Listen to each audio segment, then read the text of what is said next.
Was good, you guys. Thank you to each and every one of you for tuning in with me today. Well, us today. Hey, love. What's up, beautiful? Check that mic a little bit. Check that mic a little bit. Just a It's little loud. bit. Yeah, turn it down just a little bit, just a tad bit. How was that? Just a little bit. Let me hear you again. Hello. Let's try that. Let's try Okay. that. What's going down, everybody? How you doing over there, beautiful? Salute to everybody in the chat. I'm sorry. How you doing over there, baby? I'm doing good. Good. You look good. You look real sparkly over there. Look real sparkly. I was just on the phone with my niece, and she a teenager. She 15 years old. She's a sophomore in high school, and she want to be a model. She a volleyball player, tall, run track. However it goes, she goes to this mixed school, and we on FaceTime together. And one of her little friends, her little Vanilla Queen friends, they get in the camera. And she was like, hi. I'm like, hey, And she was like, oh my God, is that a YouTube Black in the back? And so all these little kids, these vanilla children, start gathering around my niece, like, why didn't you tell us about your aunt? And all this other stuff. And my niece is over there just taking it in. It's the funniest thing ever. Like, do people run up to you when you're outside? But of course, and all this other stuff. It was just the funniest stuff I've seen outside my children doing this. That's dope. You ought to be used to that now. That you ought to be used to people taking pictures with you and dudes looking at you crazy like, oh my God, that's her, and at first I know that was kind of, they kind of wigged you out a little bit, but you, how you feeling about that now? I still feel the same way because I be forgetting. I forget. Like once I'm offline, I'm just offline. So I go, I'm a regular person. And so sometimes I forget who I am, if that makes sense. Mhm. But it always tripped me out about the kids because I'm just mama or I'm, auntie or some stuff like that. But when they have me on the phone or if they want to stun or some stuff like that, they call me. And that's the funniest thing ever to me. That's cool. I mean, it's cool to see. It's cool to see everybody reacting to you. I think that's just the dopest thing ever when people be like in awe of you and stuff like that. And you deserve it though, because you were definitely a character that everybody, you're a polarizing figure, if I could say that. I want to give a big shout out to Tasha Cheney in the building. What's up, Tasha? I see you. Bigfoot 7323, what's going down? Jamaica Taylor, I see you. It's Mike, I see you. What's going down, homie? Deborah Freeland, how you doing? Salute to you. Salute to Bernita. Is that Bernita? I like that. Bernita. That's a nice name. Shout out to my brother, the Brothers Code. Um, Ken Canland. Okay, Ken Canland. I don't know if I said that right. I'm sorry. True Diamond, what's up? True Diamond Media. Is it True Diamond? True Diamond Southwest. I see you. I see you. Robert Anderson, Tiana West, I see you. What's going on? Benjamin Harrington. Salute to everybody that's coming through, showing love, man. We really appreciate y'all. We finna get into this show today. Today we got an interesting topic. Today we're going to be going. I think this is the day that you actually go to your pre-sentencing investigation, to do your PSI. You know what I mean? And and I'm gonna ask you and I'm gonna ask the chat this. Who's the person that's betrayed you the worst that you can remember right off the top of your head? Somebody that betrayed you, don't have to say their name actually, but who is somebody that betrayed you the worst that you feel like? That pre-sentence investigator. Hey, if you have a wrench, y'all already know what to do. Work that chat. That's y'all thing. That's why y'all had them wrenches. Work that chat. Make sure. Yeah, the pre-sentence investigator. Reggie say his mom. Mom. A lot of people say their mom. A lot of people say their mom. I mean, but do you think moms ever get a bad stick of the deal because a lot of the time the dad ain't around? So the Yeah. mom showed her a whole lot of bullshit that the dad he just wasn't around. He just said, "Fuck it, I'm not gonna be around to be the person to do some bullshit to you. I'm gonna just let your mama keep it." You know what I mean? Um, yeah, yeah. Who? If you got them in the chat, tell me who is the person that has betrayed you the worst in your opinion. You said the pre-sentence investigator. You know what The I'm saying? pre-sentence investigator. Yep. Oh, your dad was around. Was he around, Reggie? I'm sorry if I messed that up. You know what I mean? Um, and let me ask you this: if you had to sit in front of that, and we kind of talked about this the last time, as far as the PSI, the pre-sentence investigator, if you had to do it differently from the last time that you actually did it and they gave you all that time, what would you do different in the pre-sentence investigation when you talking to these people the second time? Keep my damn mouth shut. I won't tell them shit. Mm. I won't say nothing. Nothing at all. I'll sit there and look at them. And has anybody in the chat ever dealt with cops, investigators, social workers, or anything like that? And if you have, what what was your experience with them? You know what I'm saying? Did you say something wrong? Have you ever messed up and said something that you shouldn't have that got you in a jam? Leave that in the chat as well. But yeah, I mean, the PSI could be a real wicked thing. Tell me why, in a nutshell, why is the PSI so important and so treacherous for like somebody that's going through the process of like being indicted, sentenced, or whatever, or being tried or whatever? Why is that such a big deal? Because the pre-sentence investigator, they approach you in a friendly manner so you could disarm yourself, you know, and they let you know, well, they tell you like, hey, I'm not here to judge you, I'm just here to write your story.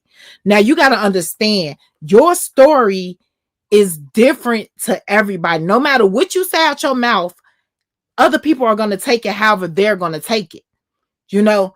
um they sum up, they categorize you, sum you up, and they paint a crazy ass picture of you. Mm. They paint the, I was a monster when that, by the time they got through some of the, my pre-sentence in that investigation, I was a damn monster. Yeah, I mean, and you know, I'm lucky.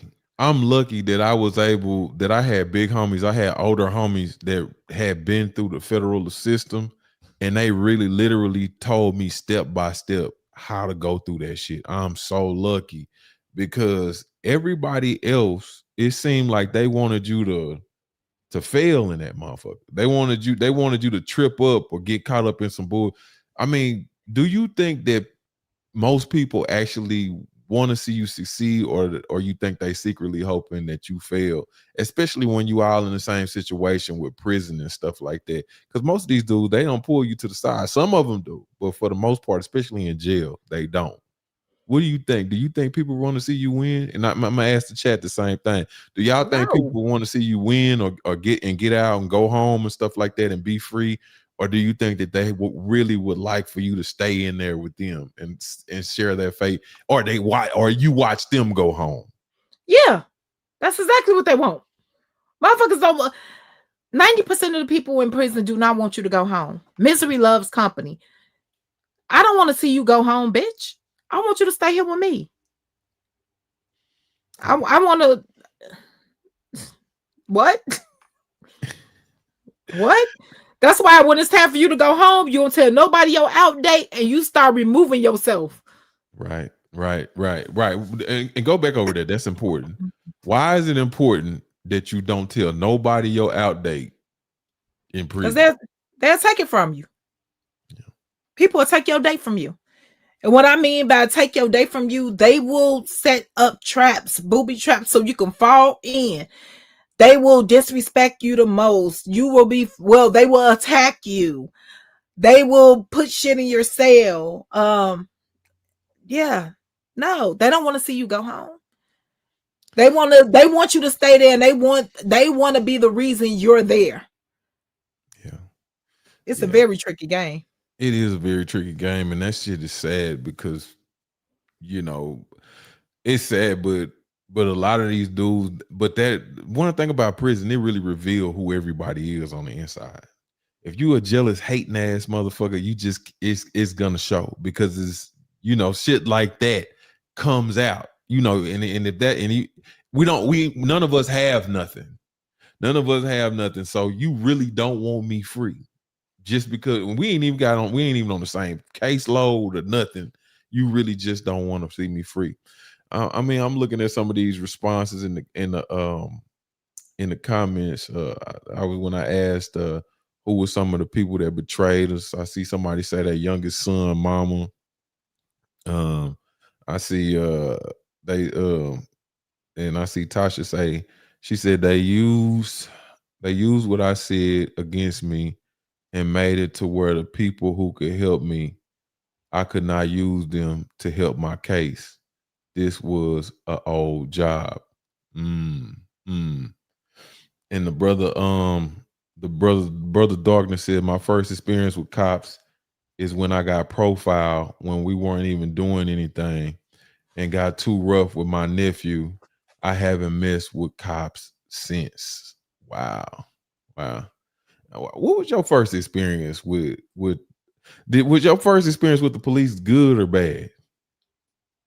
My first experience with the Yeah. police, Yeah. I was like 13. Mhm. I was 30. Listen, this is crazy. I was selling crack. Mhm. And I had went downstairs. It was in like it was the first day it had snow. I had on a t-shirt, some jogging pants, and I had on some like some K-Swiss or something. And I went downstairs to bust a serve. And this is some real stuff. Now the dick boys see me walking back. They didn't see me had nothing out. Now I got the shit in my hand. They see me walking back. And they pull up on me. Now I'm a girl. I'm a little girl, right? So they asking me where I come from. It's a store across the street from where I live. I say I'm coming from the store. So they was like, okay, get up against the car. So mad you, I got my hair in 2 French braids to the back, and I'm a slender or whatever, you know. When they tell me to turn around to get up against the car, it's a male and a female. I drop my shit and I step on it when I turn around. Like I drop it, I hold my head down and drop it and step on it and turn around, crushing my shit in the ground. And the female going through my pockets and everything. There's nothing on me. Now I got a guy uncle, which was one of my daddy friends' brother. He was out there. He a crackhead too. And hey, what y'all doing? That's my niece. That's my niece. You know, she a little girl. That's a little ass girl. What y'all doing? So they like, oh, okay. You know, we just making sure she ain't got nothing. Just making sure she ain't got nothing. I have absolutely nothing, right? So he know I just busted damn sorry because it was his people. So he like, man, you know, when they let me go or whatever, they pull off. I'm still standing in the same spot because I don't want to move because this shit is up under my shoe. So when they pull off, he gonna say, "What the shit at?" I say, "It's on the ground." He gonna say, "You know, you owe me some money, right?"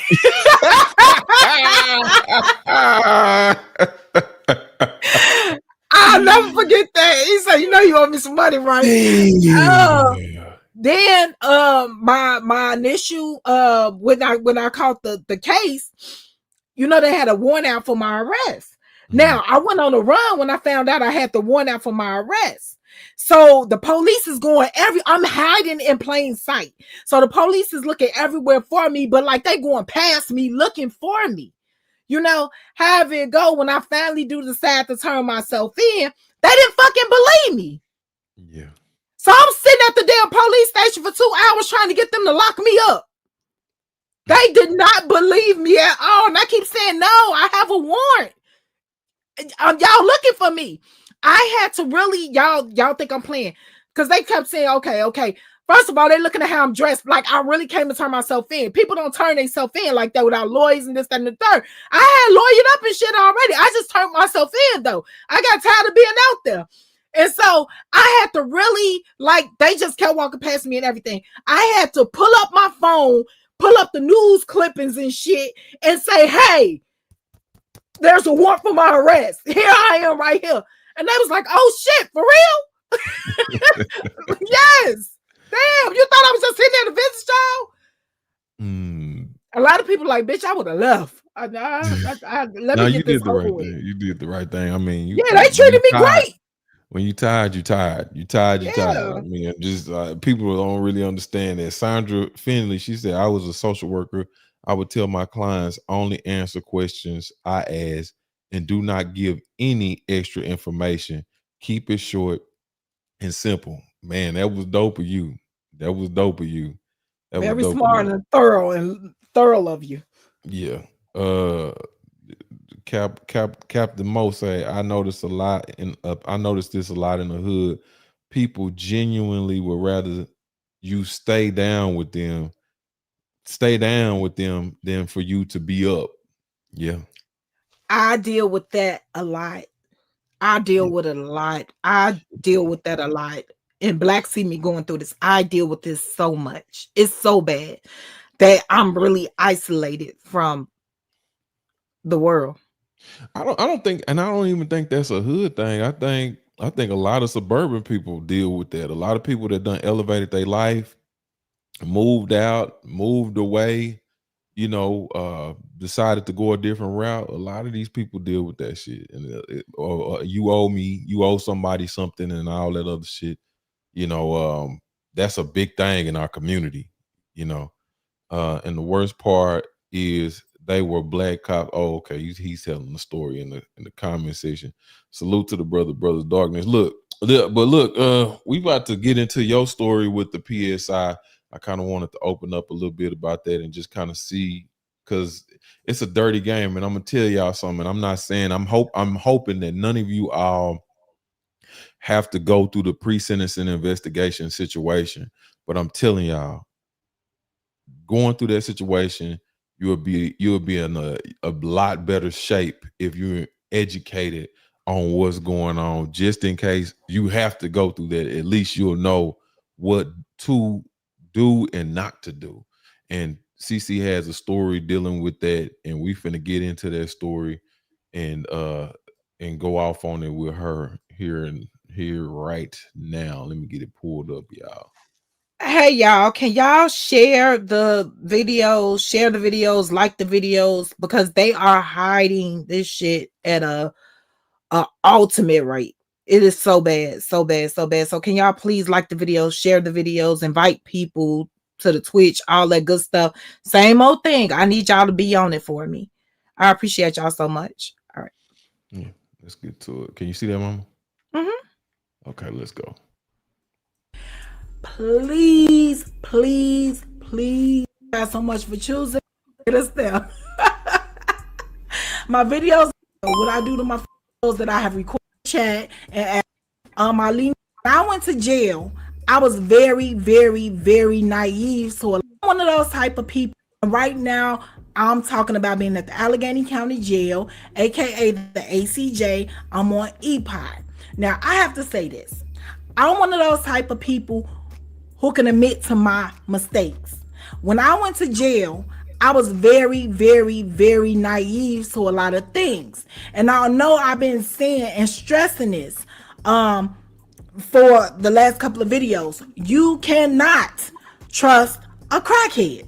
It just is what it is. I don't care how many doctors or lawyers or therapists or any of these things come inside the chat and try to tell me to have some type of compassion, this, that, and the third for an addict. I do not.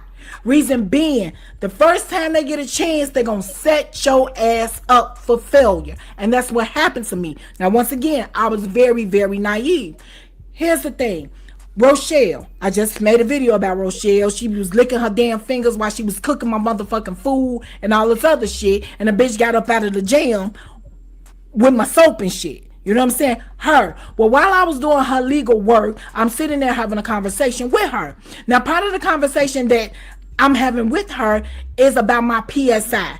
Once again, for those of you who don't know what a PSI is, it's a pre-sentence investigation where an investigator come out and talk to you about your life and take this information that they collect, they take it back to the judge, and this is how they determine how much time your raggedy ass gonna get.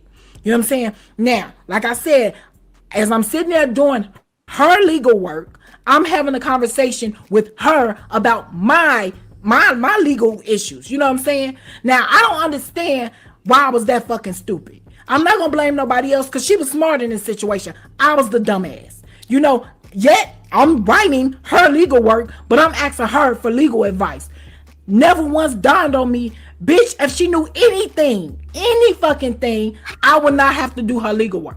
You know what I'm saying? I can admit when I'm wrong. I can. A lot of you motherfuckers can't, but guess what? I can. However it go, I asked her, what should I do when a time comes that I have to sit in front of these people and tell them my story? She tells me, you need to tell them every intricate detail about you. She didn't use that word because the bitch couldn't pronounce the T, probably fell out of her mouth, but I'm just saying. She said, tell them every detail about you so they can get you home. You know, mind you, the PSI people, that's how you get home. Either they're gonna recommend your ass stay in jail, or they're gonna recommend you go home. So she said, you tell them everything. Now, I had spoke to other people before about this whole situation when I found out I had to do this PSI. Some people said, don't tell them people shit. And more people said, you know, tell them everything so they can get you home. Here's the thing. When a person is in jail, motherfuckers don't want to see you go home. Why? Because they not going home. You know, a motherfucker don't care about you getting home. So just keep that in mind. If you ever have to go to jail, free game. Stop telling people about your business. Because motherfuckers don't give a fuck. Really. Motherfuckers will set you up the same way I was setting bitches up. You know what I'm saying? Motherfuckers are getting ready to set me up. Now, a couple of days after Rochelle got her ass up out of there, I get called to the CO's desk. CO tell me I have a visitor. Now it's only one or two people who's come to see me. It's either my lawyer or the people for the PSI. I knew damn well it wasn't my lawyer because I ain't talked to the dirty motherfucker. You know what I'm saying? So I go through the double doors, walk down the hallway to this little room, the same room I had met my lawyer in previously. Yet it's a dude standing up in there looking like a homely ass Santa Claus. You know what I'm saying? About 5'5", round ass stomach, long gray sweater, long gray beard, straggly, glasses on like Mr. Magoo. He got on like a little top hat. It wasn't a top hat. It was like a little hat, flop hat. That's what it looked like, a little flop hat, not a top hat. Have it go. You know, he say, Miss Robinson, I say yes. I appreciated him greeting me by Miss Robinson for the simple fact I done heard fucking Robinson, Cece, you, inmate for the last couple of months.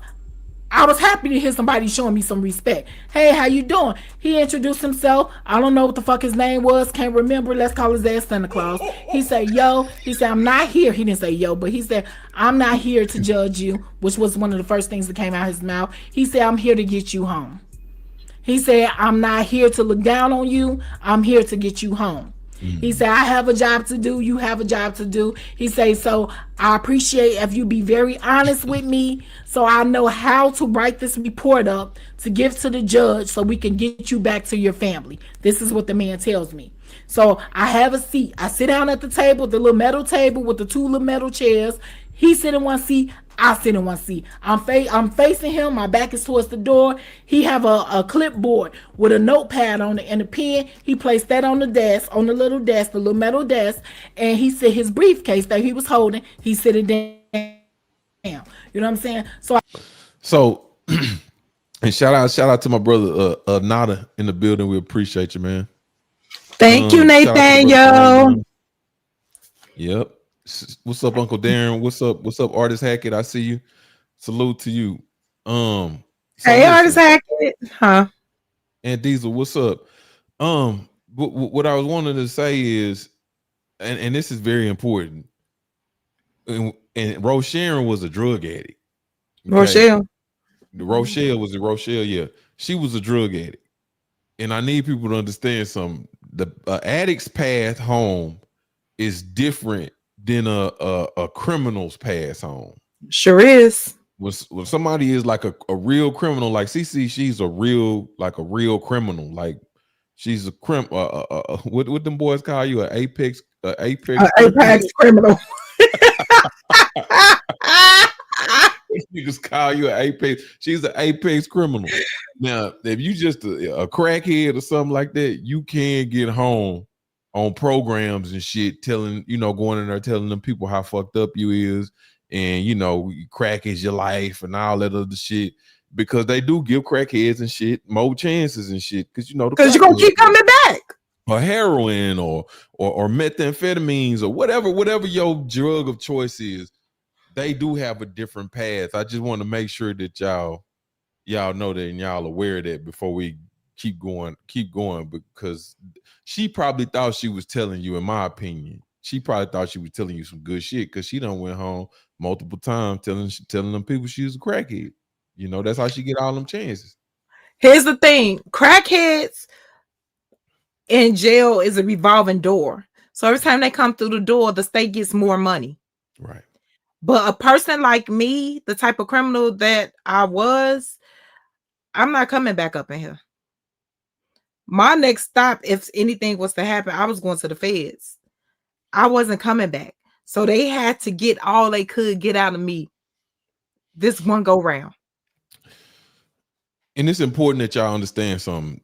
They get way more money for drug addicts. Way more money, because they get money for programming, inpatient and outpatient. They get paid more for beds. And you can keep tabs in drug addicts for longer. That the community get more money for drug addicts. Like so you being in county or being right there, they get more money. They got a whole racket. Think about jail as a racket. It's a complete racket, and everybody got their own racket. The county got their own racket. The city got their own racket, and some of these bigger cities got their own racket. The state have their own racket, and the United States government has its own racket. All of these people are running separate entities on how they really trapping, Reggie. That's correct. And they use and they get money. And one of the biggest things that the easiest ways to collect money and write some bullshit off is off drug addicts. Drug addicts, that's easy. You know, they got it's a lot of money for drug addicts that you can get. And it's everywhere. So, you know, keep that in mind. But yeah, I wanted to make sure y'all understood that. Notepad on it and a pen, he can get you back to your family. This is what the man tells me. So I have a seat. I sit down at the table, the little metal table with the two little metal chairs. He sit in one seat. I sit in one seat. I'm facing him. My back is towards the door. He have a clipboard with a notepad on it and a pen. He placed that on the desk, on the little metal desk. And he said his briefcase that he was holding, he sit it down. You know what I'm saying? So I sit there. Got to be honest with you. I'm nervous. My heart is in my pussy. You know what I'm saying? I don't know what the fuck he gonna ask. So me, when I get nervous, it's like, yo, I gotta fan shit out. So I asked him, I said, okay, well, how do this go? You know, do I just start talking? Do you ask questions? How is this procedure? He tells me, he say, I got a battery of questions that I'm gonna ask you. He said, I need you to answer them honest. You know, he said, the more honest you are, the more I can put down on this paper and recommend you go home. Who the fuck don't want to go home? You know what I'm saying? I'm not telling on nobody. I'm talking about me. So it is what it is. So the first question was, he say, how old are you? You know, I tell him my age. I'm 32, 34, 30, some shit. Whatever. I tell him my age. He say, okay. He said, where's your mom and where's your dad? I say, my dad's dead. He died in 96. I said, my mom, she's dead. She died in 2011. I said, I also have a brother that's dead. He died in 2011 as well, 8 months before my mom. I said, and that's the end of my intermediate family. He said, really? I say, yeah. He write that down on the notepad. He said, did you grow up in a single parent household? I said, no. I said, I grew up in a household with my mother and my father.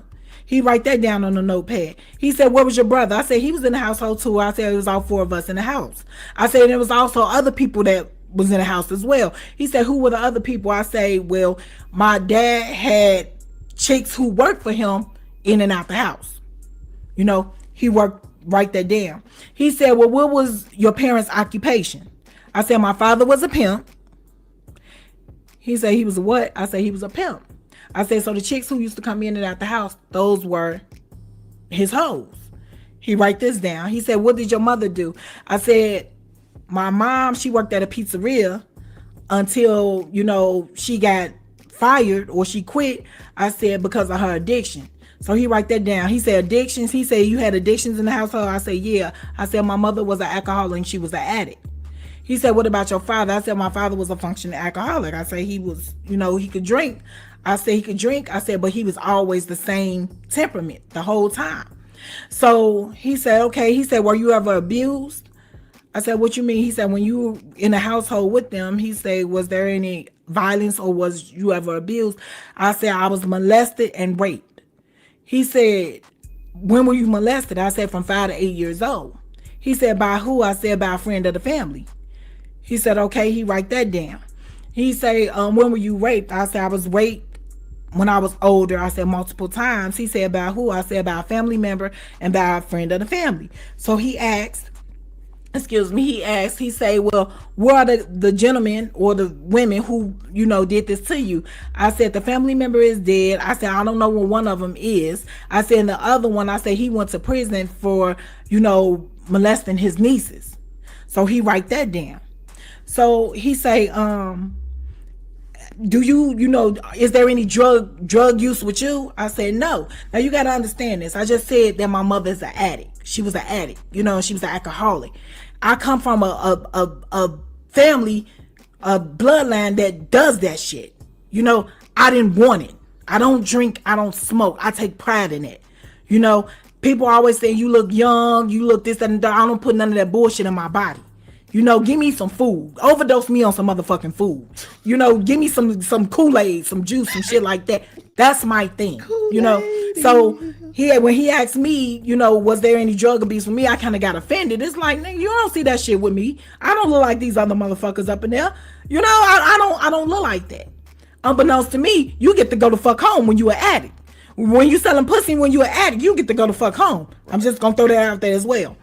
So he asked me, he said, what about school? You know, he said, what about school? I said, what about it? He said, did you finish school?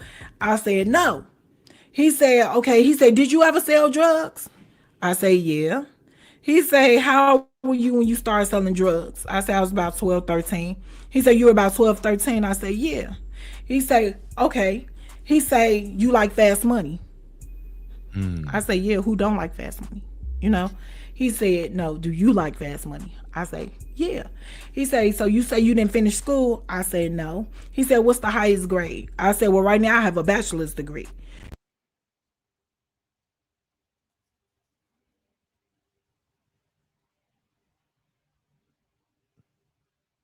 Hello? Hey, you there? Yeah, I'm right here. Can you hear me? Hold on. Oh, something going on.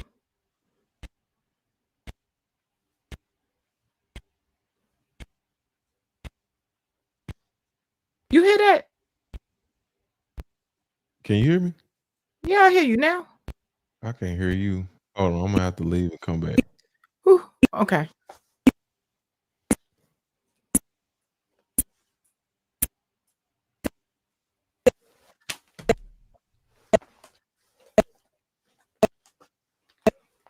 Can you hear me?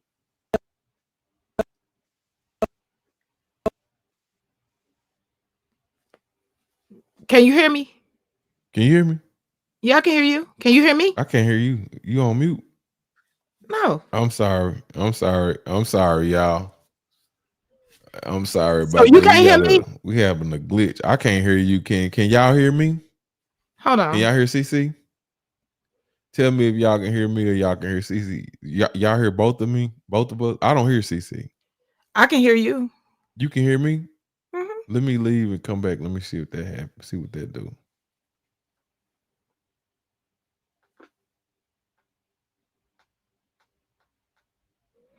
Yeah, YouTube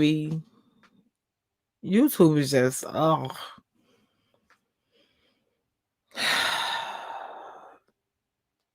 It did sound like a beat though. I was up in here getting ready to hit that shit. I don't know what they got going on. Deborah Freeland, thank you so much. You're always sharing my stuff. Always, always, always. I appreciate you so much. Artist Hackett, thank you so much. So much. So much. Internet, yeah, they hate. I don't think they like me very much. It's okay. Trying to hold me down, trying to hold me back. It's their platform. It's cool. It's cool. I was all into the story and everything.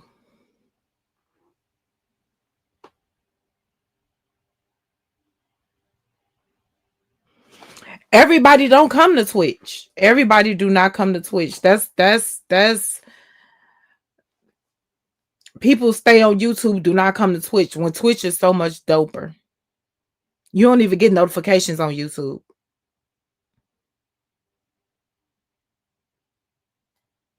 Not at all.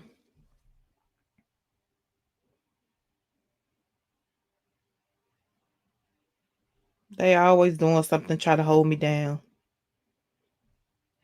Hey.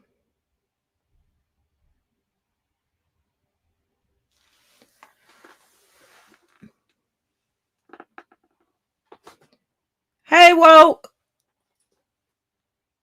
It's cool. I'm pretty sure you ain't get a notification. We waiting on Black to get back in. We having a technical difficulty.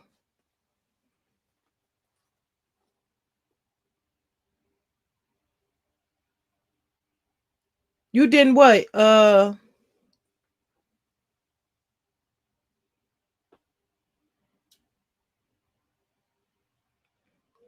They listen over since I YouTube has unsubscribed 400 people.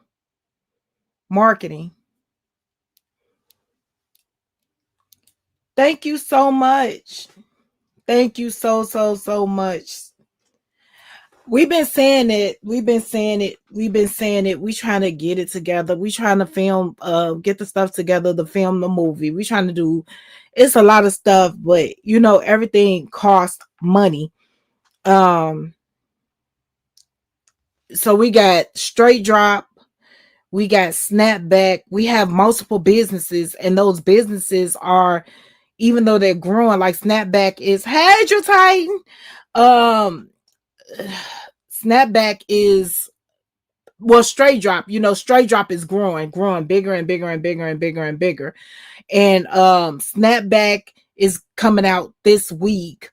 We have to take care of the businesses first before we invest big in something else.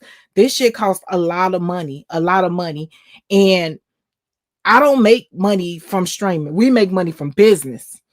You know what I'm saying? Like, we don't, I ask y'all to like share the, I know nobody's, listen, it's only 57 people out of, I have 257,000 subs. It's only 57 people in here. I keep getting messages on Instagram that don't nobody even know I make content. I got people watching shit from a year ago because they had no clue I was still making content. I'm not tripping. I'm not tripping at all. I'm just doing what I got to do. I can only say share the content so much. Check, see if you subscribe so much. One of the people, one of our people for Straight Drop. Yeah, the notifications aren't coming to you either. If you're on Twitch, you get your notifications. Twitch don't have no problem. It's YouTube that's doing the BS. It's YouTube that's doing the BS. People don't even know I posted. People is still on a video from a month ago, over a month ago. Manager, I've been live damn near every day, except for on the Thursdays, the Fridays, the Saturdays, and Sundays. Rest of the days, I'm live every day. Nobody even knows I'm live. And I have no clue what Black at. Yeah, it's a shame, but I'm happy. Like, when they start doing the BS, like, I never even got to that part inside the stories. When YouTube started doing the BS, Black knew how to pivot. You know what I'm saying? I have a brand. I have a very a decent brand. There's no way I'm on YouTube, but I make more on Instagram. It's just no way. It don't even make sense. And I have the same amount of followers and subscribers. And so Black saw what they was doing, and we pivoted. And that's when Straight Drop came out, you know? And he watched everything. That's a very smart man. Very, very smart man. And I'm happy he did not allow me to water my brand down. He didn't allow me to let YouTube dilute me with whatever they wanted me to push. It is what it is. I can't get mad. I'm not hurt. I'm cool. Did what I was supposed to do, and I'm doing what I enjoy. So let me see. He'll be back in. You like the Straight Drop commercial, Duce? Listen, if y'all can follow on Twitch, that'll be dope. Twitch be dope. I love Twitch because it's a whole different vibe. And another thing, I was getting burnt out.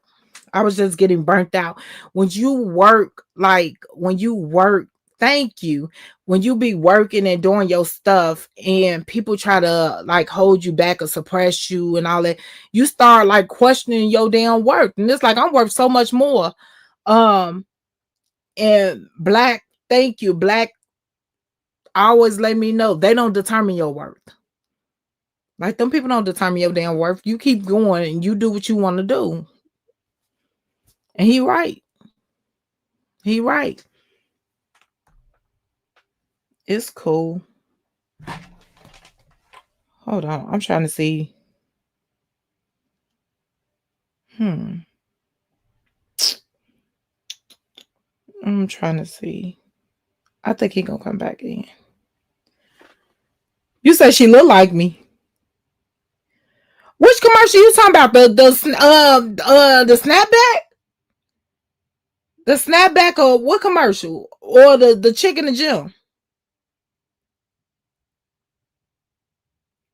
Because the interview commercials are me. All the interview commercials are me.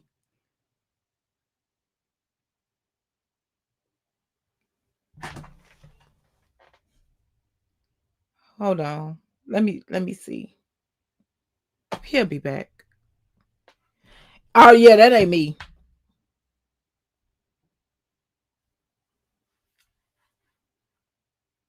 That yeah, that ain't me in the gym. I put up a I got a video of me in the gym. Like me doing strength training and me pushing the hey baby. Hey, what's going down? Can you hear me? Yes, can you hear me? Can you hear me? Can you hear me? Yeah, I hear you good. You can hear me good? Yeah. Yeah, can everybody in the audience hear me? I'm sorry. I don't know who. It was a glitch in the matrix. I don't know what happened. It completely shut everything down. It completely set me off and turned me off. So can y'all hear me in the chat? Okay. Yeah, cool. Okay. I'm trying to get everything together and get back on track. I'm sorry. I'm sorry about all the I'm sorry about the this I don't know if it was you too as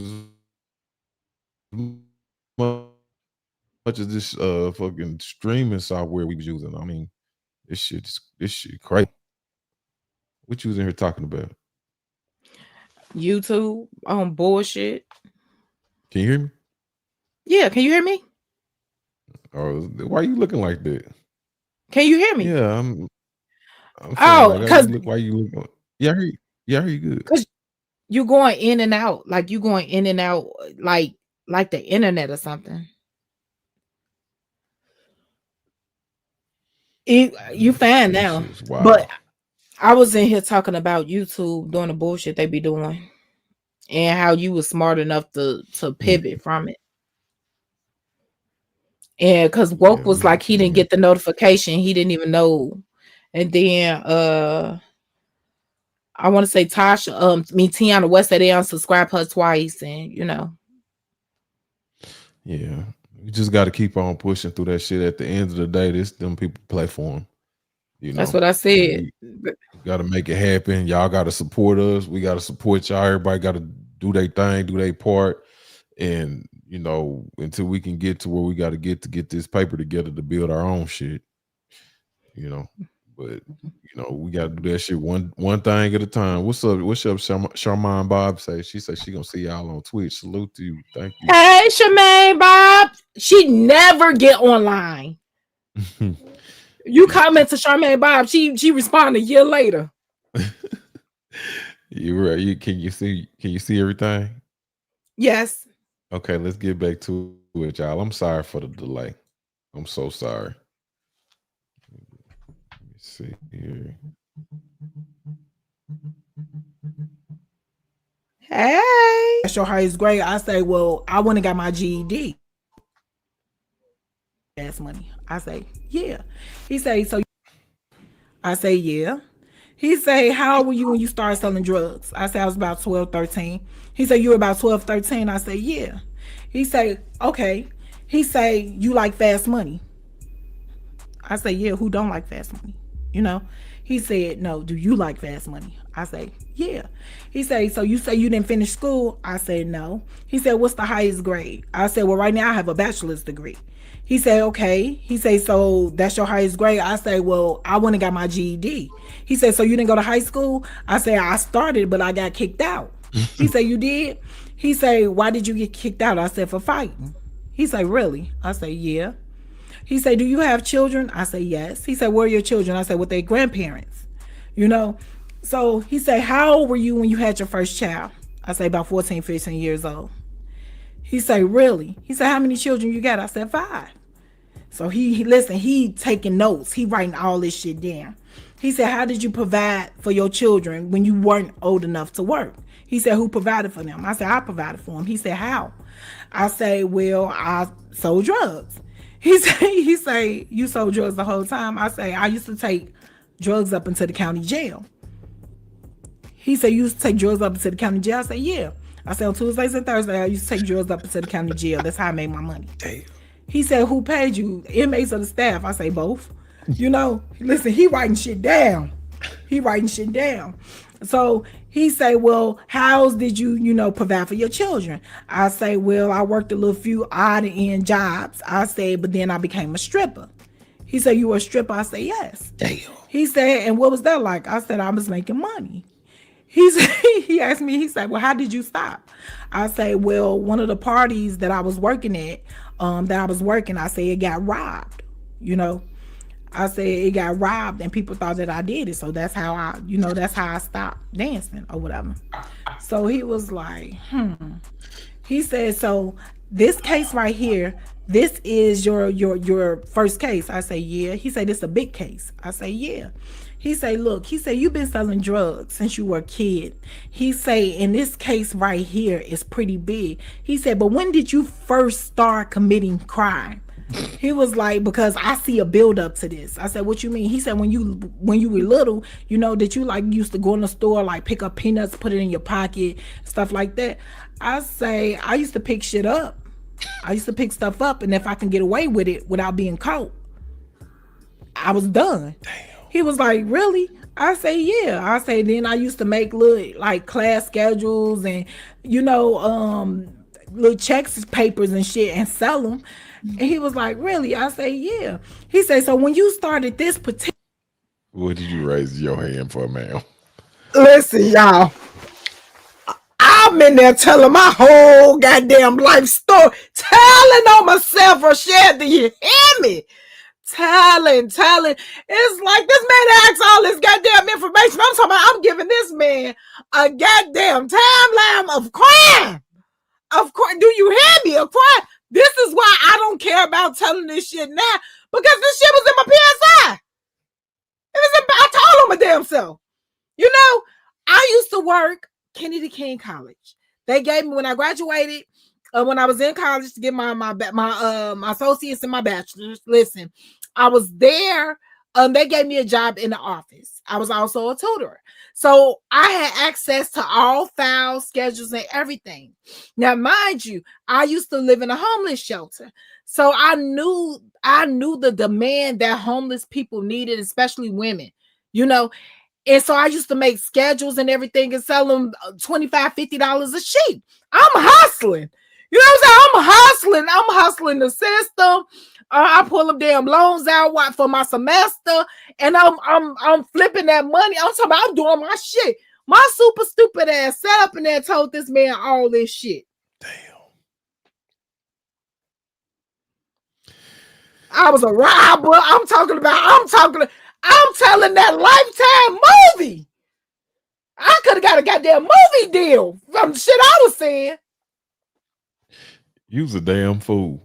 A goddamn fool. I know everybody sitting up in this damn chat. Everybody like, oh my God. Good Lord have mercy. Why is you telling these people all this? Listen, You damn skippy. I broke shit down because all you gotta do is change the name on this. And if you got a copy of, if you put a name on top of that, you copy it 2 times. See, when you copy it the first time, you erase the lines because you're gonna have the lines from the tape. So when you get the first copy out, you erase the black lines, then you put it through the copy again, and you got a clear copy. All you gotta do, see, it's in the font. All you got to do is have the same font. I'm talking about running my goddamn mouth. And Black always say, you talk too much. I can talk freely now. Shit, I'd have been in prison for it. Yeah, you can get your ass. That's why they, and you know what? Sometimes I be trying to be feeling bad for how they did you a little bit. No, you don't. Bullshit don't feel bad. But when I listen to shit like this, when I listen to this shit, I see why they launched your ass to the moon. To the goddamn moon. And I'm talking about, I was in that chair comfortable. I had on my Bruce Lee's. I was on the back of them. I'm sitting there. I'm talking. And he like, yeah. Yeah. And but again, this is why at the beginning of this deal, there are 2 paths in the system. It's the drug addicts. They got their path, and the government gonna collect, whether they're city, state, local, city, state, or federal. They gonna collect their money off of the drug addicts. Even the federal government got the RDAP program where they collect the money, and they got the halfway house, and they got the outpatient. They make you go to outpatient for 6 months. They getting paid on that whole little old kick. You see what I'm saying? They making money. Everybody making money. They getting paid for you being in the bed in the prison, and they getting paid for you being in the bed in the halfway house.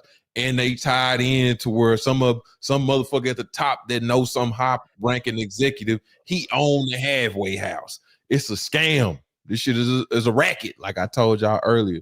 And drug addicts that money is kind of considered medical.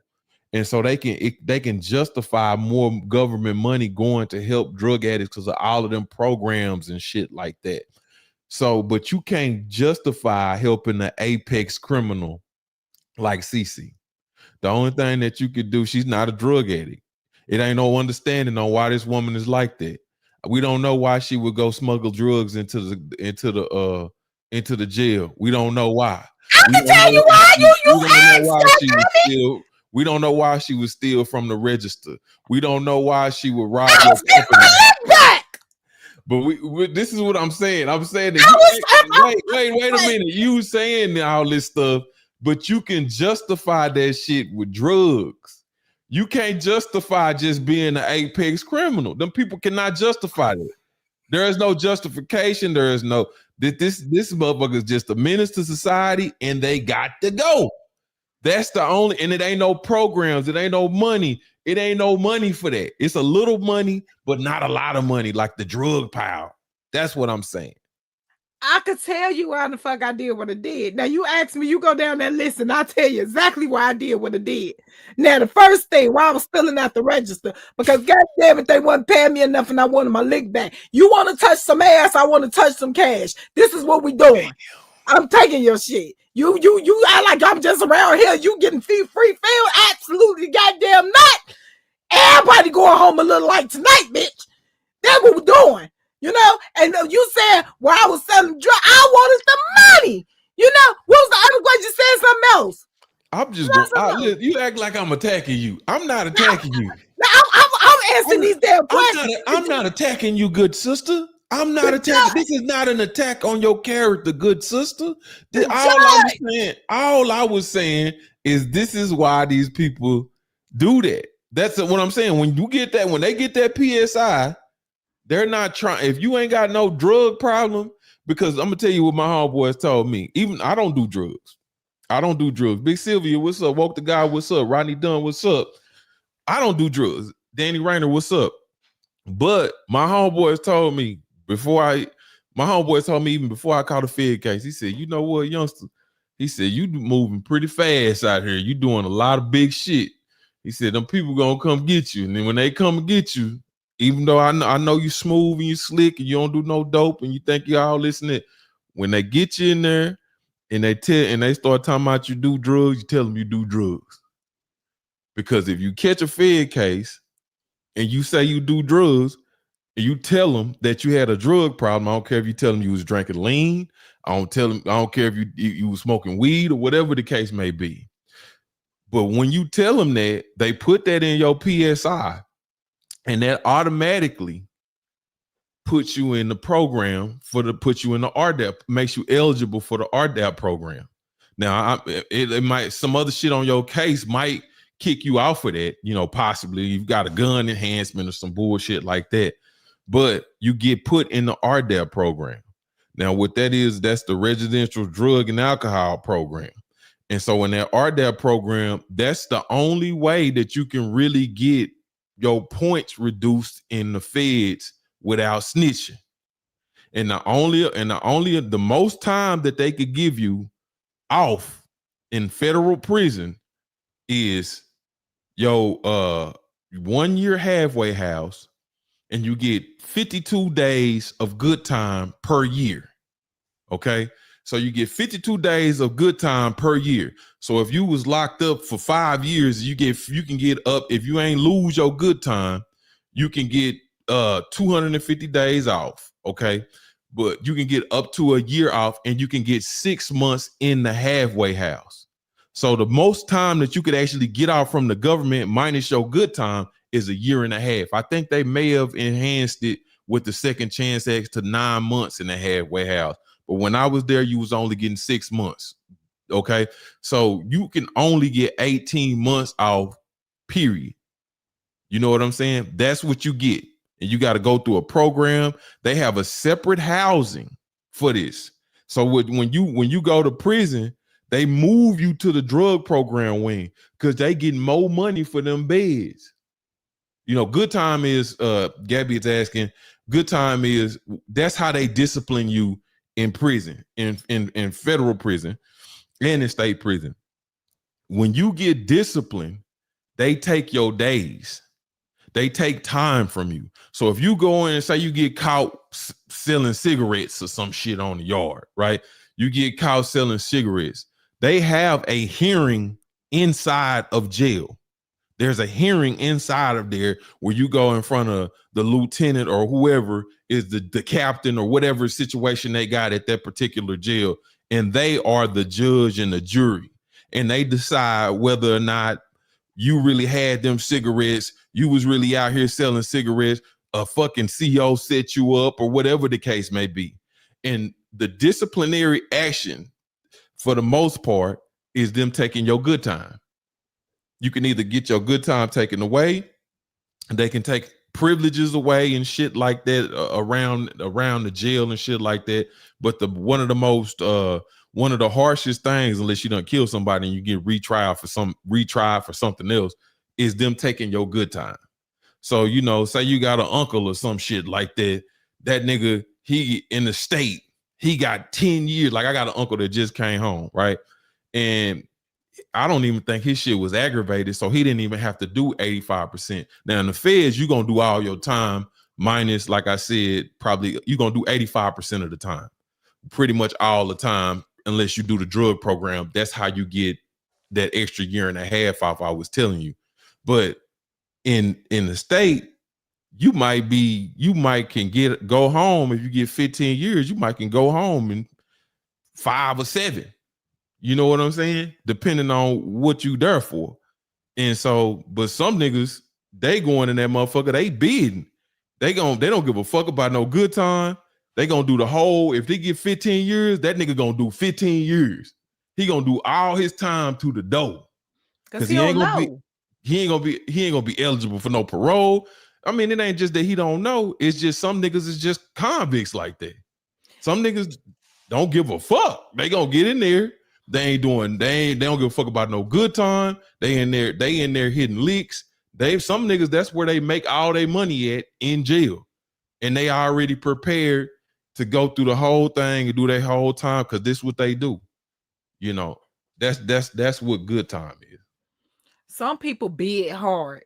Right. Like your bid is gonna be as easy as you make it or as hard as you make it. So a lot of people, when they listen, I was ready to go to jail.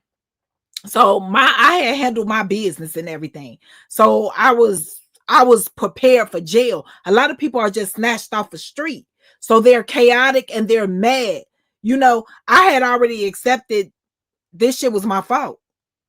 So I'm here. This is what I'm doing. A lot of people haven't accepted that this shit is their fault. Some people will never accept it, especially if it's not their fault. But they go up in there and instead of reading the room, they just take off head first, and bumping their head, bumping their head, bumping their head. And a lot of people rack up a lot of extra time in the beginning of their bid. And believe it or not, it takes people years, 10 years before they even get tired of the bullshit up in there. Before they get tired of the fighting, before they get tired of the going to the hole, before they get tired of the riots and all that other shit, it take them years to like, all right, this is not what I'm finna do. This is not what I'm about to do. And you really understand what rehabilitation is when you see those people start to change. Yeah, because I'll be watching parole hearings and they always say however many days of good time, but some people are ineligible for a period. That's crazy. Yeah, you can do some shit to get all your good time wiped away. Some dudes do that. Riots. Yeah, whatever. They'll stab somebody or whatever the case may be. Whatever happened, you know what I'm saying? And salute to the brother Bengali 44. Thank you so much, good brother. Thank you for that compliment. And Aunt Diesel say black ain't lying. When I was in county in Memphis, they were paying per inmate $558 each day.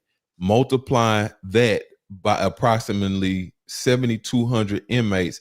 That's 4 million inmates a day. And I'm gonna tell you something else, Aunt Diesel. They got paid more money. See, and this is what when people don't understand, when people just be throwing around the term private prisons and shit like that, man, that shit is a big ass racket. Okay. Like let me show y'all how they did us like down in the feds. So like, okay, he talking about in the county, in the local, that's what they making. They get paid more money for drug addicts, and that's what I've been saying the whole thing. This shit is real. And it's motherfuckers that sit back all day, they buy properties and shit like that. They buy jails and shit like that. And they got a racket to where they just shuffle niggas to the jails.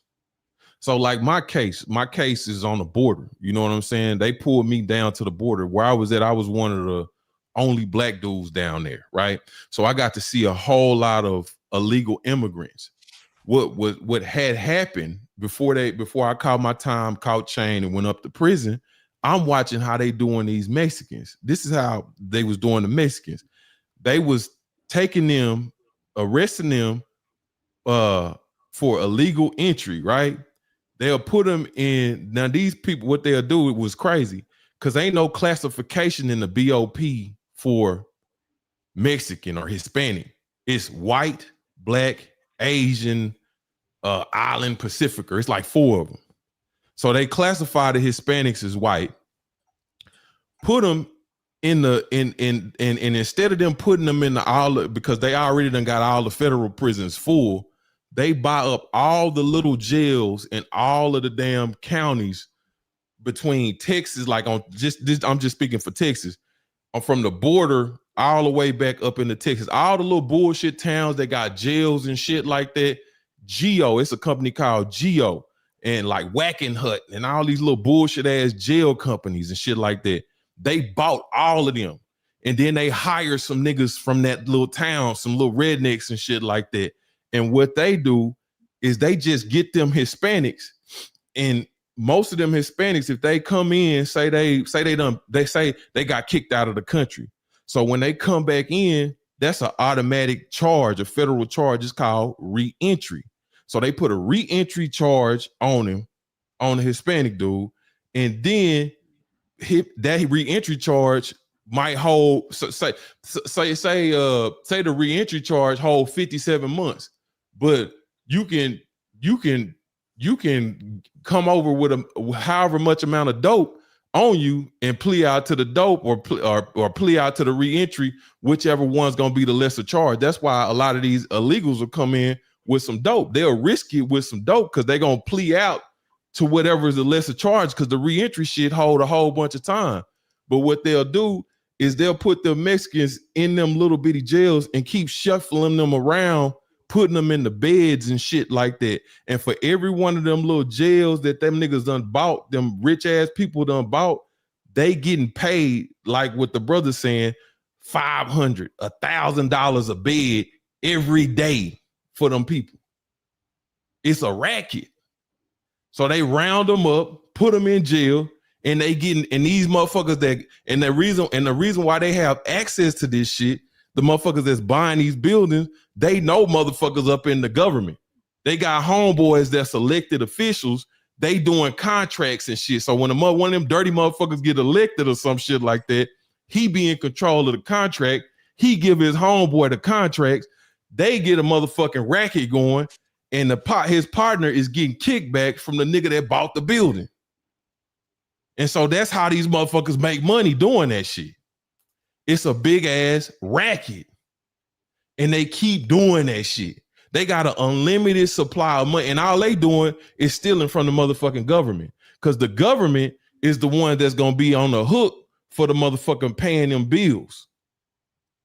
You see what I'm saying? The government is on the hook for paying the bills, but the reason why, but they stealing your money, the tax money, your tax money, your social security money, they stealing your fucking money. That's what's paying for the shit. But you got a few motherfuckers that's in collusions and together, and they got a whole racket going about locking niggas up.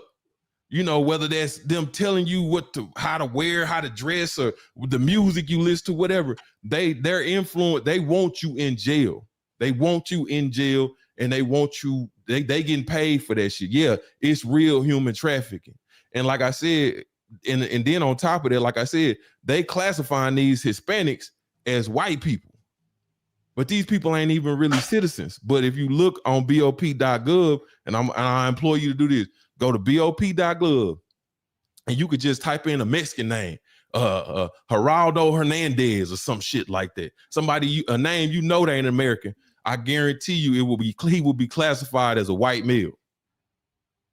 It ain't no classification for Mexican. Just look up a random Mexican name, Jose Rivera. You know what I'm saying?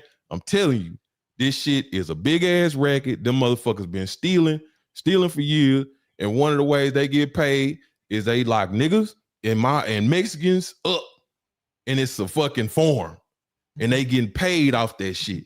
And they just steal the money from the government. That was like that fucking crime bill that Bill Clinton and Joe Biden and them motherfuckers came up with. That shit was built for you niggas to be right, and Diesel, right. He said from medical, mental health, and all counseling programs, halfway houses owned by judges, police officers, and current and former COs, local politicians, etc., getting paid. And the 94 crime bill, you hear, that's what I just said. The 94 crime bill helps fund it. Mm-hmm. What niggas do not understand is that's what all that shit is, all that war on drugs and shit like that. Them niggas really set up a system to re-enslave your ass and get paid for it. They getting paid for locking your ass up. Shout out to my brother Joseph Townsend. He said, in my city, a politician was put on blast for owning a warehouse that the police use for evidence, etc. Old boy getting $55,000 a month from the PD, from the police department, and also in charge of police budgeting. I'm just saying, man. I mean, this shit is crazy. Yeah, it's crazy work. I mean, but now you know. This shit. When motherfuckers just be saying shit, cliche, but to know exactly how that shit work and to see how they be doing that shit. I remember just sitting down there with some of my Mexican partners that was cool and shit. You know, it's like, damn, they gonna give you 57 months just for coming back. You know, but shit, I had a motherfucking kilo. I could just plea out to the motherfucking kilo. You know, that's why I brought it.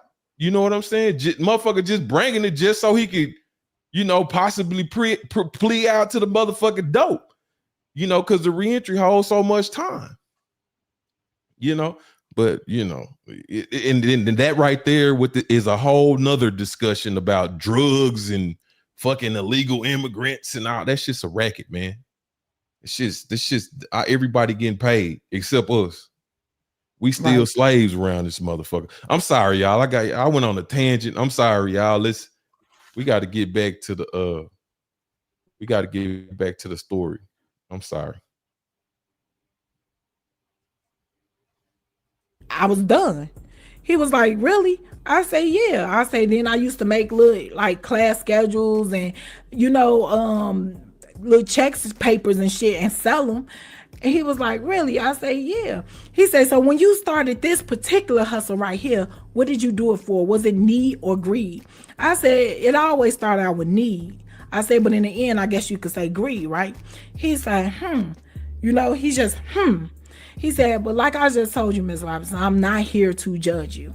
He said, I'm just here to, you know, get your story so I can get you back home to your family. So he done wrapped up his little piece of paper. He done wrapped up all his little paperwork and all this other shit. And he started taking that little clipboard, putting it in his briefcase. He said, Ms. Robinson, he said, you seem like you're a very well-educated woman. He was like, I just don't understand why you did this. I said, because that was my choice. So imagine, he didn't stop writing.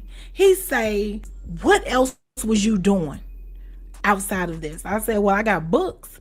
He said, you got books? I say, yeah. He said, what else you was doing? I was like, I was making a movie. He said, you was making a movie? I said, yeah. So he pulled his clipboard back out, and he write that shit down. He say, look, he said, I'm gonna try to get you back home to your family. He's like, that's where you deserve to be, you know. I leave it alone. I said, okay, you know, it's nice meeting you. And I go on, you know, we part our ways. I tell the CEO I'm going back to my unit so they can watch me down the hallway. Unbeknownst to me, every fucking thing that I had just set up there and told that man, he set up there and made a whole fucking horror book about me.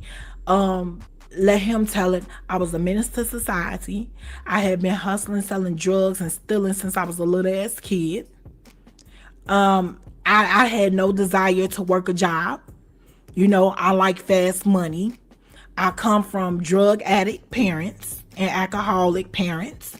And he seemed fit for me to be locked up in an institution because there was no place safe from me in the world. So just I'm telling you like this. If you ever was to go to jail, stop discussing your shit with these other motherfuckers. Y'all shit ain't the same. And people don't want to see you like do good. They don't want to see you leave. They don't want to see none of that shit for you. Motherfuckers don't want to see you. They don't give a fuck if you're rehabilitated. They don't give a fuck nothing about you. You know what I'm saying? Stop being naive. Now I tell this to myself, stop being naive and stop trusting every fucking body. You know what I'm saying? Because that shit right there, people want to know what I was sentenced to all the fucking time. Me talking to that fucking man, they sentenced me to 10 fucking years just off of that little shit right there. So, y'all be smooth until next time.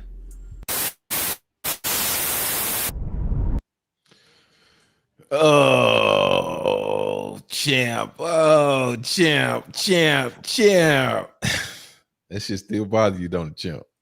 It do. Because I had never been locked up before. Like, that was my biggest case.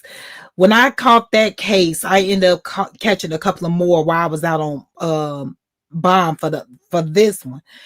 And it's the picture. I remember the things that the judge said to me. Mm-hmm. You know, he was telling me that my kids are better off without me, and I'm a menace to society, and I want the fast life. He said I'm a very well-educated lady. I'm a very well-educated person. He didn't say lady, he said person. He said, but he feel like I get a kick and I get a thrill out of taking shit. You know, out of taking shit, so I can make and this I never told you this. This motherfucker read my book. He said, I get a thrill out of taking shit so I can write these novels. He said, and write these movie scripts. And, you know, he said a bunch of shit. And when he told me all of this, listen, he cleared out the courtroom so he can say this shit to me. He cleared out the fucking courtroom so he could say this. And you know how all your blood rushed to you? Okay, have you ever been like laying upside down and all your blood rushed to your head? Mm-hmm. And it's like your eyes fall all the way back and that feeling up in here and your head feel like cloudy and the sound is muffled in your ears. It's like womp, womp, womp. I could not believe it. He was telling me that he just said a lot of shit. Like some of it it's blank in my head because after he said certain shit, I just went, I blacked out. Yeah, the problem I have with that, I mean, I'm gonna just say this. I mean, they could be right. You know, they could be right. You are a menace to society and all this other shit. You know, I mean, damn. I'm not talking about not just you, but they could be right saying that about people, right? You could be a menace to society and all that, but the whole thing about these jails and shit is supposed to be rehabilitation. It's not just, oh, we gonna punish you and all this other shit. It's supposed to be rehabilitation, but that's not the program that they pushing. The program they pushing is using you for profit. That's what they pushing. So it is a lot of people that it's people like I'm gonna tell you something. Like when I went through the program, right? When I went through those programs, through the whole cognitive thinking and all that other bullshit or whatever, and it's not bullshit. Let me say that. It's not bullshit. It helped me. It did help me to think through processing and help me, it helped me. You know what I'm saying? But then they turn around and they release me in the halfway house in a city that I'm not even going back to because they got a bed there and they want to open up the bed and they want to get paid 3 times for the bed. You see what I'm saying? They want to get paid, and now they releasing me into a whole city that I'm not even going to be released to. You re-entering me into somewhere that I'm not even going to live. I'm not even from there. You just drop me off there. You see what I'm saying? So it's just like, it's not about they don't have no accountability. They act like they fucking crooks and all this other shit. That's what I was gonna say. Just imagine crooks telling you you're a crook. They're crooks telling you how, and they doing that shit on the scale to where they literally like ruining people's lives and shit like that for just so they can get paid. They're a part of a whole system of that shit, a corruption, and they know it. And the thing about them releasing me to a different city, listen, I'm from Chicago. I can survive anywhere. Right. I ain't give a damn. You know what I'm saying? I don't care where you put me at. You can put me in Alaska. I'm going to survive. Yeah. So it's like, I didn't want to go back to Chicago. I'm cool. Wherever you put me at. Well, we talked about this earlier. Wherever you put me at, I'm going to thrive. I'm going to make it happen. And I did. Wherever you put me at. Because I'm not one of those type of people that say, oh, I got to wait until I get this much money up to do this and to move here and to go here. I will leave my whole fucking house. Pack me an outfit or two in my bag with my toothbrush, my ID, social security card, my birth certificate, and never return. With a couple of dollars in my pocket. What's up, Jersey Peach? She said, hey, Cecilia, Black and Chad. I'm just excited. I just ordered my straight shake. I can't wait to do my review. By the way, can we get the hair oil? Yeah, it's showing. You got that straight. You got that snapback in there? Yeah, snapback is coming. Matter of fact, I'm gonna drop a commercial. Look, I'm gonna tell you something, Jersey Peach. I'm gonna keep it all the way trill with y'all. on the straight shake. So I was just doing the straight. We was just doing the straight shake to see, you know, the nutritional shakes and stuff like that, just to see how they would work and how people responded to them. I don't like the response to that. So we getting rid of the powders. Like right now, I don't like. It's a couple of things with the powder. Number one, with like the nutritional shakes, it's difficult to it's heavy. So the shipping and shit it's a pain in the ass to ship it. You know, you losing money in shipping, and then it depends on people's taste. Some people may or may not like the taste. Some people gonna like it, some people ain't gonna like it and shit like that. And so it's the flavor thing. It's just a lot of stuff to work in there. So right now, we just marked all our powders down like 55%. Because we not doing the powder shit no more. We mark the shakes down like 55-60%. So you can go out over there and get them get the straight shake shit. You getting it damn near what we pay for it to get it made and shit like that. Because then that's another thing. That shit is expensive to get made. I just didn't want to deal with the powders no more. But and we also got a good deal on the collagen. The collagen I don't mind so much because it ain't no flavor. You know what I'm saying? It ain't no flavor in the collagen. So, but black people, they be complaining and shit. Oh, this shit tastes nasty. This shit tastes like chalk. But the shit got all the shit you need to survive. You know what I'm saying? If you want to replace your meal with it, you can. You can survive off the shit. But you know, I mean, that's just something right there. But I thank you, Jersey Peach, for coming through and showing love and if y'all want the and we never really advertised that because we just wanted to see. That's one of the things that we wanted to see what people be interested in. And some people been interested in it, but it's just too that shit is just too subjective. It's too subjective. The flavors and shit. They are on sale though. You can go get that shit is like 55% off. The powders, the nutritional shakes, and the collagen. Y'all go check it out on straightdrop.com. And Snapback will be available for pre-order the end of the week. Probably today, probably tonight. Oh, excuse me, tonight then, baby. If not tonight, tomorrow. If not tonight, tomorrow. Y'all be checking for it. It's a lot in here. Yeah, it's a lot in here. Snapback will be either tonight. You'll be on pre-order tonight or tomorrow.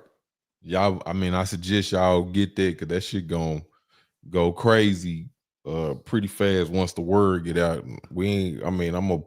didn't put no ads or nothing out with the nutritional shakes or nothing like that, but we're gonna put that shit out for like Snapback. That shit gonna start kicking, and we're going to meet with some more distributors and shit like that because that shit gonna be crazy. And Diesel say on top of that, they charge you restitution after you get out, and you have to pay it before you get out probation or parole. If you don't pay it, they extend it or violate you. They can. Hey, check this out. I had a cool ass parole officer. That's one. You know what I'm saying? A couple of things came up during my parole time, like towards the end. My parole officer like, we're not finna sweat that shit. Another thing that happened was COVID. It hit while like towards the end. Well, it hit before I got off, some months before I got off parole. They wiped all my restitution clean. Man, I was so pissed. The feds had me on supervised release, which is the equivalent for parole. You know what? At this point, I don't even remember. I don't remember if it was 5 or 7 years. It was a long fucking time. I think it was 5 years. I think I did 5 years on supervised release. That's some straight bullshit. Like, man, the people dropped me off in another state because my aunt, she runs the halfway house here in Dallas or whatever.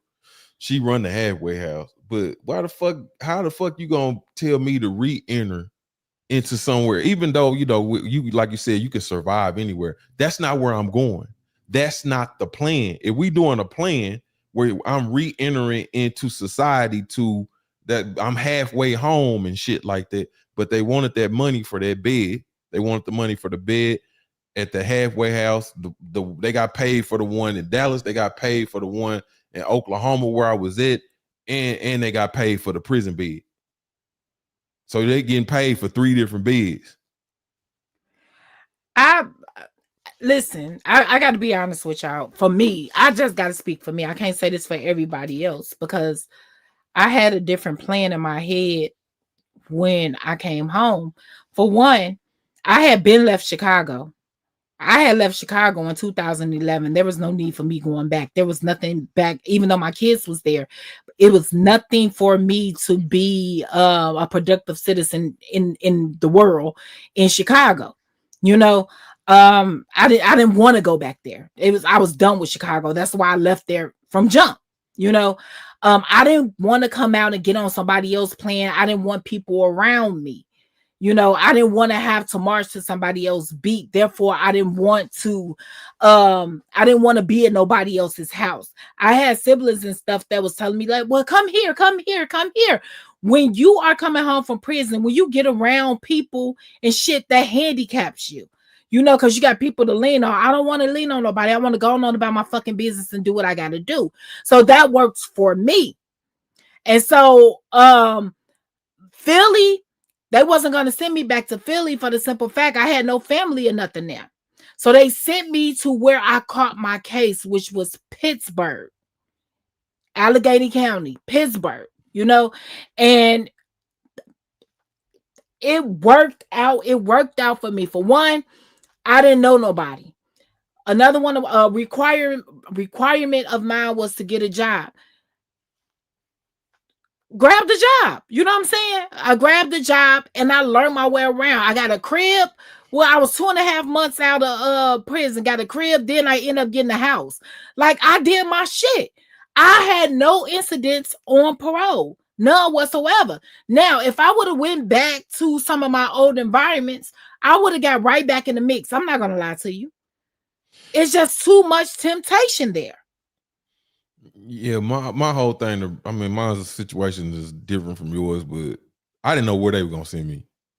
Like with it being a Fed situation, I didn't know where they were gonna send me in America. They could have sent me to the fucking halfway house in Denver.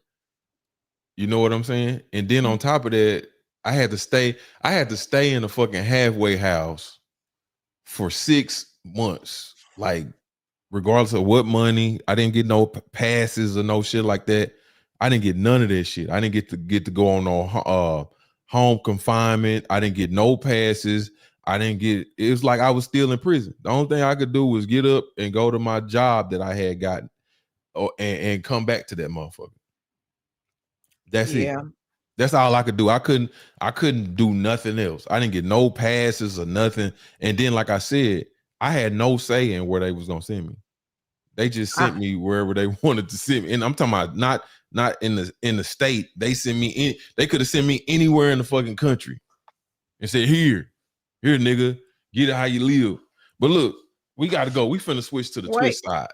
Can you use snapback on kids? Yes, you can. Yes, you can. Yes, you can. Using on them little babies. I can't wait to start using it on my grandbabies. Yes, you can. Yes.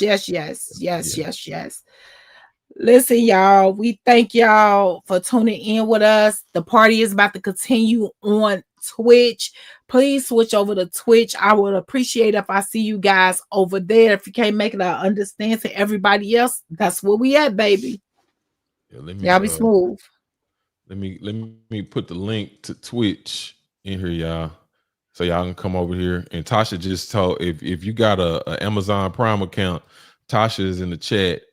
And she's saying how you can, view it commercial free and all that stuff over there. That's in the chat.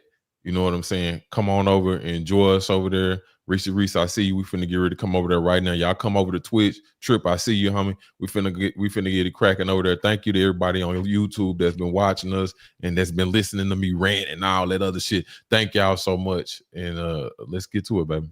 Bye.